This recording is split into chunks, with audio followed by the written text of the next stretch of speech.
আমার স্বামী অনেক মোবাইলে গেম খেলে, তাকে এই বিষয়ে না বললে শুনে না, অশান্তি করে অনেক। আপনি নসিহত করেন, ছোট বাচ্চার সামনে অনেক বাজে আচরণ করে। আসামি সম্ভবত আছে এখানে, না হলে যেটা বলার কথা নাই, বোন হয়তো ধরে আনছে। আল্লাহ তাআলা আসামিকে হেদায়েত দান করুন। শুনেন ভাই, মোবাইল টিপাটিপি করে আসক্তির লেভেল পর্যন্ত চলে যাওয়া, এটা এখন একটা মহামারীর আকার ধারণ করেছে। শত শত সংসার শেষ হয়ে যাচ্ছে। ভাইরা আমার, আপনাদের সবাইকে আমি বিনীতভাবে অনুরোধ করি, বাসা বাড়িতে যখন ঢুকবেন আল্লাহর ওয়াস্তে মোবাইল টিপাটিপি বন্ধ করবেন। গেমস তো অনেক পরের কথা। আপনি যদি বাসা বাড়িতে যে স্ত্রী এবং সন্তানদের হক আদায় না করে ভূতের মতো ইউটিউব, ফেসবুক আর গেমস ইত্যাদিতে ডুবে থাকেন, তাহলে আপনি গুনাহগার হিসেবে আল্লাহর কাছে উঠবেন কিয়ামতের ময়দানে। অনেক নামাজি মানুষ আছে, লম্বা দাড়ি আছে, সব ঠিক আছে, হক হালাল অনুযায়ী চলেন, হারাম হালাল মেনটেন করে চলেন, কিন্তু মোবাইলের টিপাটিপির কারণে তিনি অতিরিক্ত আসক্তি, এডিকশনের কারণে তিনি তার পরিবারের হক আদায় করতে পারছেন না। আছে না নেই? বাচ্চাগুলোর অবস্থা বড় করুন। এটা নিয়ন্ত্রণ করা জরুরি। ভেতর থেকে একজন বলছে মহিলারাও মোবাইল টিপে। সঠিক বলেছেন, আপনার সাথে আমি একমত। অনেক মহিলারাও এ রোগের রোগী, যে দেখা যায় স্বামী বেচারা সাইড পায় না। কেন? সে কারণ সে বন্ধু বান্ধবীদের হোয়াটসঅ্যাপ গ্রুপে এখন অ্যাক্টিভ আছে।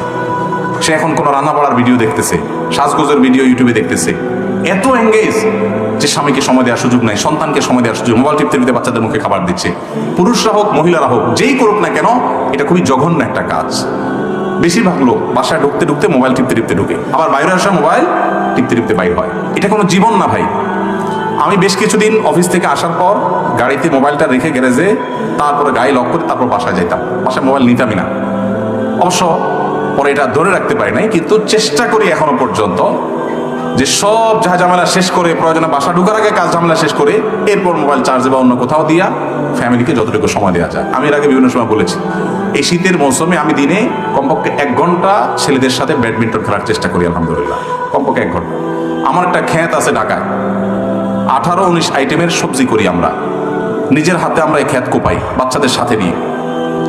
বেশিরভাগ বাবা মা তারা মোবাইলে আসক্ত, স্ত্রীকে সন্তানকে সময় দিতে পারেন না। আবার এসে আমাদের কাছে কাগজ লিখে দেন, ভাই সন্তানটা অমানুষ হয়ে যাচ্ছে, দোয়া শিখাই দেন। দোয়ার কাজ না তো, দাওয়াইয়ের কাজ। দোয়া তো করবেনই, কিন্তু দাওয়াই আপনাকে আগে দিতে হবে। এই জন্য মোবাইলের এই অপ্রয়োজনীয় টিপাটিপি বন্ধ করবেন তো ইনশাআল্লাহ। আর যারা মোবাইলে গেমস খেলতে গিয়ে পরিবারের হক নষ্ট করছেন, তারা ডাবল গুনাহ করছেন। গেমস খেলে 1 গুনাহ করছেন সময় নষ্ট করে, আর স্ত্রীর হক নষ্ট করে আরেক গুনাহ করছেন। ভাইরা আমার, এটা নেশার মতো হয়ে গেছে, জঘন্য ব্যাপার হয়ে গেছে। ফেসবুক ইউটিউব ছাড়া জীবন চলে না। না, বাংলাদেশের একজন বড় ডাক্তার, যিনি স্বাধীনতা পদক পেয়েছেন, কিডনির, কি নাম?